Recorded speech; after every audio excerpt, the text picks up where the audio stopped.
Shoreditch Trust was set up through the government's New Deal for Communities programme. It's a community-led regeneration programme that was established in around about 2000. We work across a range of different areas addressing issues around deprivation in inner city Hackney. I joined the Shoreditch Trust around about 4 years ago now, originally working on what the government calls the livability agenda, so looking at issues around crime and the built environment, so issues such as the quality of public parks, the quality of street scene, and how the environment in Shoreditch affects people's quality of life. I think what's really important to the Shoreditch Trust is that each individual project, no matter what it is, whether it's fitting out Acorn House or Waterhouse or refitting a park, the climate change agenda permeates everything that we do, and what we're very keen on is actually genuine innovation around the climate change agenda. So it's not a one-size-fits-all. Each project is different. Each project needs to be honed to address the climate change agenda in whatever way is appropriate to that particular project.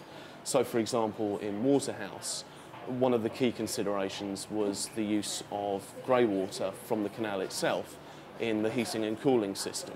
Clearly that's not maybe appropriate with a situation like we are here in Acorn House. With the cinema, we're looking at the use of an eco data centre that not only minimises the energy use but actually recycles and cools the vast amount of energy produced by a data centre for use within the wider building. So each situation requires a different approach, and each situation requires, I think, a tendency to look at what's actually been done before, but equally what's not been done and can be done in future. I think it's moved from being a novelty in the way that projects are delivered, which is certainly how I think it was viewed when we started off on the sort of work we're doing, into being de rigueur now. But with that comes, I think, a lot of immense challenges in making sure that we select the right products and the right services for individual projects. So, for example, we've just recently been working on the refurbishment of a park.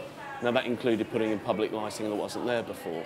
So, if we would have looked at that 5 years ago, LED low-energy lighting simply didn't exist. There are now 10, 15, 20 companies, one popping up each week. And actually, the real challenge was looking at what was the most appropriate product for that location. But often what we ended up doing was actually using a product that hadn't been field tested extensively before. So clearly there are risks associated with that.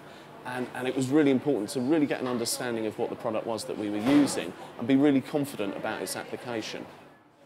Great.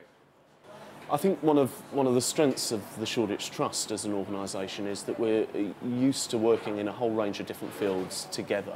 And people often bandy about the term holistically, but we're an incredibly lateral organisation, and I think that's one of our great strengths, that when we're looking at project interventions, what we look at is not just this element of it, but the entire range and scope of it.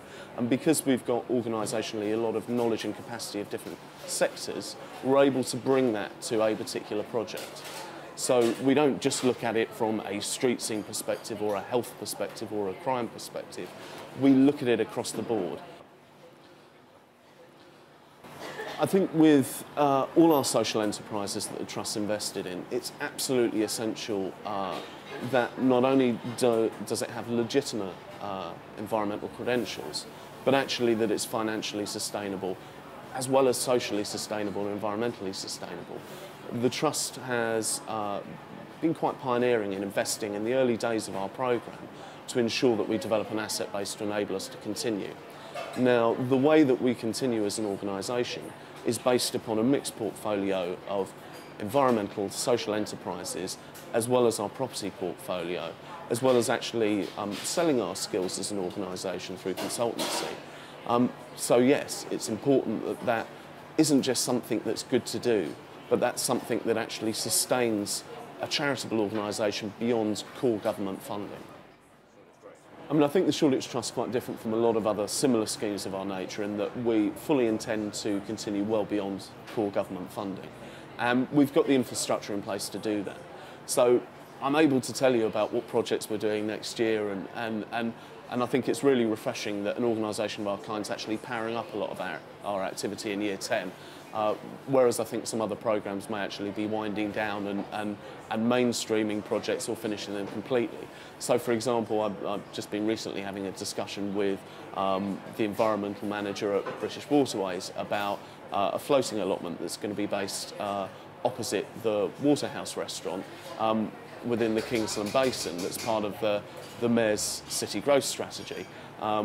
We've just finished the first load of improvements to Shoreditch Park, but actually it's an aspirational project, and it's about what we're going to do in the next year, 2 and 3 years. So, for example, the local community desperately wanted a cafe facility and a ranger facility within the park. So we're working with an architectural practice around a really innovative timber frame construction that's relevant to that particular location, that enables a new building to be built within a park that's sensitive to the environment and doesn't have huge energy and resource demands. But actually that project we're also looking at rolling out to other partners we're working with. So, for example, an old Ministry of Defence site in Caterham that's got a rifle range that they want to turn into an eco-centre. So actually a lot of the same priorities that they've got for their rifle range are the same priorities we've got for the park. I think the important thing to say is that actually this is a really, really exciting time, and this is a time at which we're looking at new projects in 1, 2, 3, 4 years from now, and not sort of viewing, right, okay, year 10's arrived, time to sit back on our laurels, our work is done, because it's not. I think when government started funding the New Deal for Communities programme, it acknowledged that it was a 10 to 20 year programme. Well, we're in year 10, and we're heading towards year 20, and we intend to be there for the entire length of that and beyond.